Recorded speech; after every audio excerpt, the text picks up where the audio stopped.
Hello दोस्तों। आज हम नेटफ्लिक्स की एक सीरीज़ द ओए के सीज़न 1 के फर्स्ट एपिसोड होमकमिंग को एक्सप्लेन करेंगे। ये एक mystery drama web television series है जिसमें आपको साइंस फिक्शन, सुपरनैचुरल और फैंटेसी एलिमेंट्स भी देखने को मिलेंगे। इस सीरीज़ के 2 सीज़न हैं और हर सीज़न में 8 एपिसोड्स हैं। अगर आपको आगे के एपिसोड्स भी देखने हैं तो मेरे चैनल को सब्सक्राइब करना ना भूलें। इसकी IMDb रेटिंग 8.2 है। बिना देरी किए चलिए चलते हैं कहानी की ओर। एपिसोड की शुरुआत में दिखाते हैं कि कोई एक ब्रिज का गाड़ी के अंदर से एक वीडियो रिकॉर्ड कर रहा होता है। एक लड़की उसकी गाड़ी के सामने से भागकर ब्रिज के साइड रेल पर चढ़ जाती है। वह एक पल के लिए कैमरा में देखती है, मगर उसके चेहरे पर हमें किसी भी तरह के हाव भाव देखने को नहीं मिलते। फिर वह ब्रिज से छलांग लगाकर नदी में कूद जाती है। अगली सीन में उसी लड़की को हॉस्पिटल में दिखाया जाता है। उसे नर्स बताती है कि 3 दिनों से वह बेहोश थी। वह नर्स से पूछती है, क्या मैं बाल बाल बची हूँ? क्या मैं फ्लैटलाइन हुई थी? नर्स बताती है, नहीं। वह दोबारा पूछती है, क्या आप श्योर हैं? इससे हमें पता चलता है कि वह फ्लैटलाइन होना चाहती थी, मगर क्यों यह हम अभी नहीं जानते।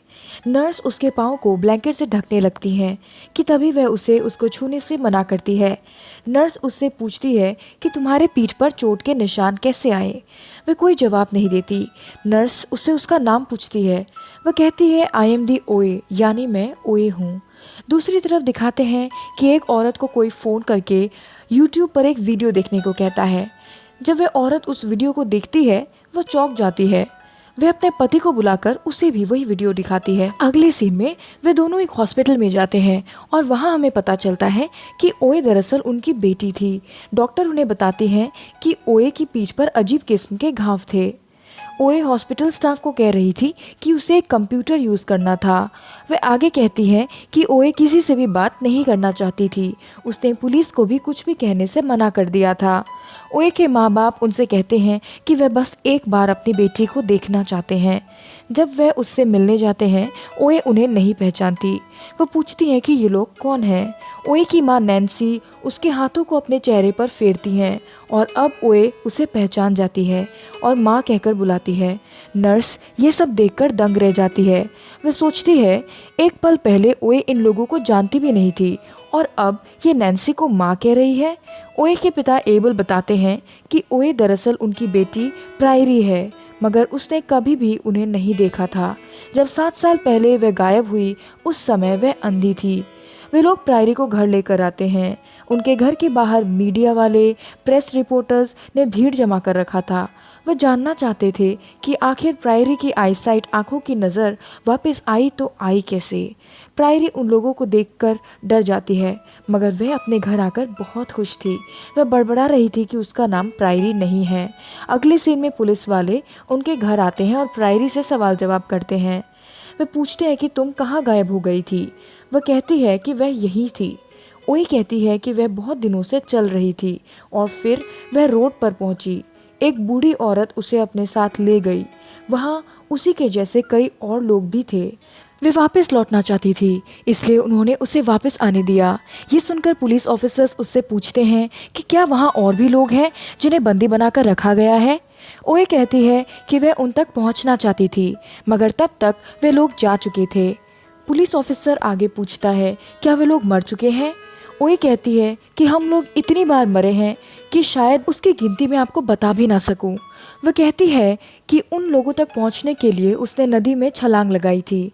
इससे हम अंदाज़ा लगा सकते हैं कि शायद इसलिए वह फ्लैटलाइन करना चाहती थी और शायद इसीलिए वह बार बार मरने की कोशिश कर रही थी।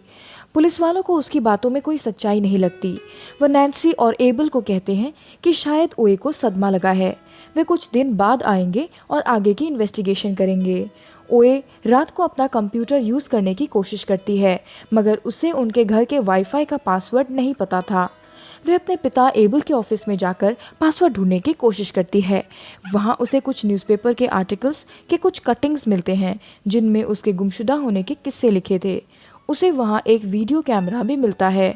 वहाँ उसे एक चाकू मिलता है और वह उस चाकू को अपने हाथ में लेकर किसी सोच में पड़ जाती है कि तभी उसकी माँ नैन्सी वहाँ आ जाती है।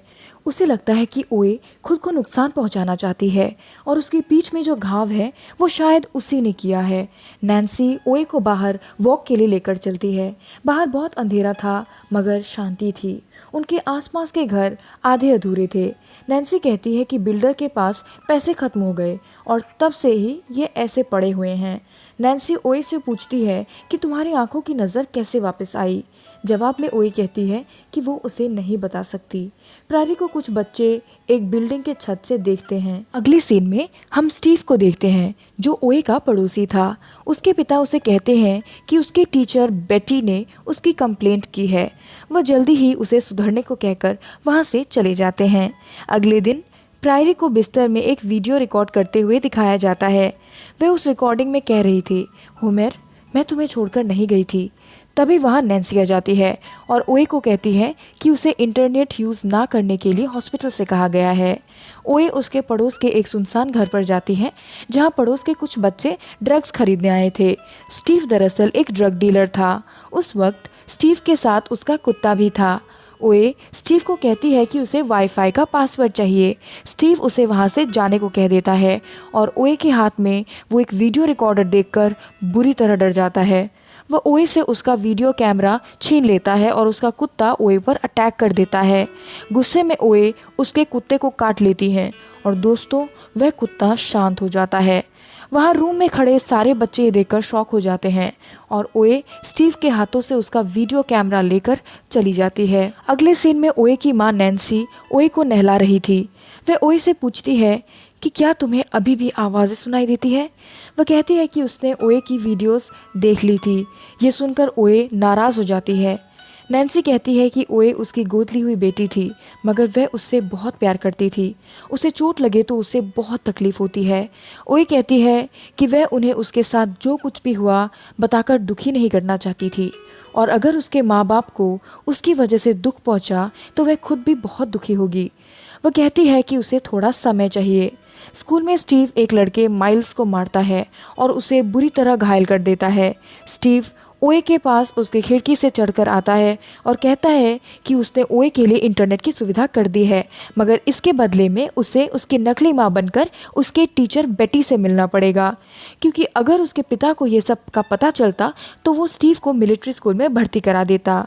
ओए मान जाती है और स्टीव से कहती है कि मुझे 5 लोग चाहिए और मुझे उन लोगों के साथ तुम उसी सुनसान घर पर मिलना, मगर कोई भी मुझे टच ना करे, ये मुझे पसंद नहीं। स्टीव मान जाता है।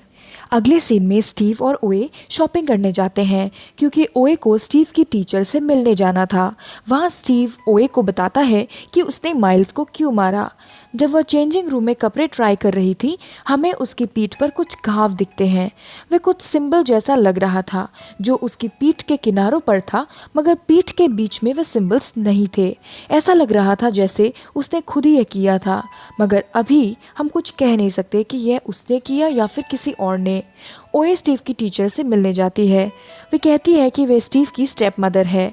उसकी टीचर कहती है कि वह स्टीव को स्कूल से निकालने वाली है क्योंकि वह बच्चों को तंग करता था और उन्हें चोट पहुंचाता था। ओए स्टीव की टीचर को स्टीव को स्कूल में रखने के लिए मना लेती है। जब ओए वहां से जाने लगती है वह उससे उसका नाम पूछती है और जवाब में ओए कहती है, मैं ओए हूँ। ओए अब इंटरनेट की मदद से होमेर को ढूंढने की कोशिश करती है। उसे एक न्यूज़ चैनल से पता चलता है कि होमेर एक कॉलेज का फुटबॉल प्लेयर था जो एक मैच खेलते समय एक्सीडेंट होने की वजह से कोमा में चला गया था, मगर कुछ ही दिन पहले उसे होश आता है। उसने नियर डेथ एक्सपीरियंस किया था, यानी कुछ पलों के लिए वह मर गया था। वह पैरालाइज हो जाता है मगर वह कहता है कि वह फुटबॉल ज़रूर खेलेगा। ओए ये वीडियो देखकर बहुत इमोशनल हो जाती है और उसे खोजने की कोशिश करती है। स्टीव ओए को फ़ोन करता है और वो लोग रात को मिलने का प्लान बनाते हैं। वह कहती है कि उसे 5 लोग चाहिए। उनसे कहना कि घर से आते समय उन्हें अपने अपने घरों के फ्रंट डोर खुले रखने हैं। स्टीव कहता है, दरवाजे क्यों खुला रखना है। ओए कहती है कि मैंने तुम्हारा काम किया और अब तुम्हारी बारी है। मैंने तुम्हें मेरे साथ लड़ाई करने के लिए नहीं चुना है और तुम्हें यह करना ही पड़ेगा। स्टीव की टीचर बेटी स्टीव के पेरेंट्स से सुपरमार्केट में मिलती है और उन्हें पता चलता है कि स्टीव ओए को अपनी नकली माँ बनाकर स्कूल लेकर गया था।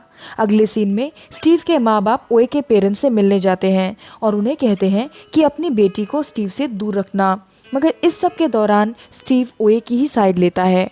ओए के माँ बाप भी अपनी बेटी की ही साइड लेते हैं और दोस्तों ये सारी बातें ओए सुन लेती है।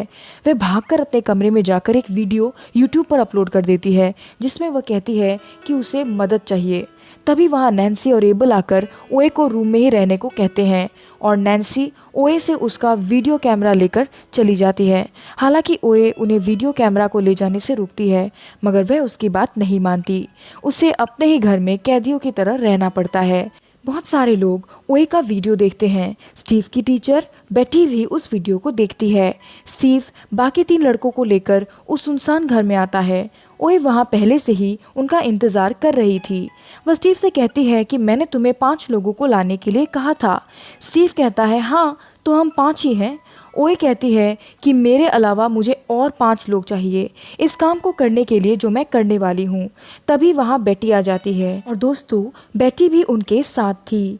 वह वहाँ कैंडल्स जलाती है और सबको कहती है कि मैं एक कहानी कहने जा रही हूँ, मुझ पर विश्वास करना और अपनी आंखें बंद करके इस स्टोरी को अपने साथ हो रहा महसूस करने की कोशिश करना। वह कहती है कि वह 1987 में रशिया में पैदा हुई थी। उसका नाम नीना था। उसके पिता एक बहुत ही अमीर बिजनेसमैन थे। उन्होंने बहुत कम समय में बहुत पैसा कमा लिया था। वह कहती है कि उसके पिता के दुश्मन वॉय थे। वो आगे कहती है कि जब वह पैदा हुई तब वह दुनिया को अपनी आंखों से देख सकती थी। उसकी माँ की उसके जन्म के वक्त ही मौत हो गई थी। उनके बड़े से घर में सिर्फ वह और उसके पिता रहते थे। उसे बचपन में बुरे सपने आते थे जिससे उसके नाक से खून बहने लगता था। वह देखती थी कि वह पानी में डूब रही थी और उसे सांस लेने में तकलीफ हो रही थी। वह बाहर आना चाहती थी मगर वह बाहर आ नहीं पा रही थी। तभी अचानक नीना की आँख खुलती है और वह अपने पिता को ढूंढने लगती है। फिर हम देखते हैं कि नीना की नाक से खून भी बहने लगता है। उसके पिता उसे कहते हैं कि आज हम इन सपनों को हमेशा के लिए ख़त्म करेंगे। वो उसे एक बहुत ठंडे पानी के अंदर बैठने को कहते हैं जिससे कि उसका डर ख़त्म हो जाए। और दोस्तों ऐसा होता भी है, उसे ये सपने आने बंद हो जाते हैं। कुछ महीनों बाद वह स्कूल जाने लगती है। वॉय के लोग उसकी स्कूल बस पर अटैक कर देते हैं जिससे उनकी स्कूल बस नदी में गिर जाती है। बस के अंदर पानी भरने लगता है। वह वहाँ से बाहर निकलने का रास्ता ढूंढती है। वह सबको कहती है कि गाड़ी का एक शीशा टूटा हुआ है, हम वहाँ से गाड़ी के बाहर निकल सकते हैं, लेकिन कोई उसकी बात नहीं मानता। वह गाड़ी से अकेले ही बाहर निकलती है और उसे एक रोशनी दिखती है।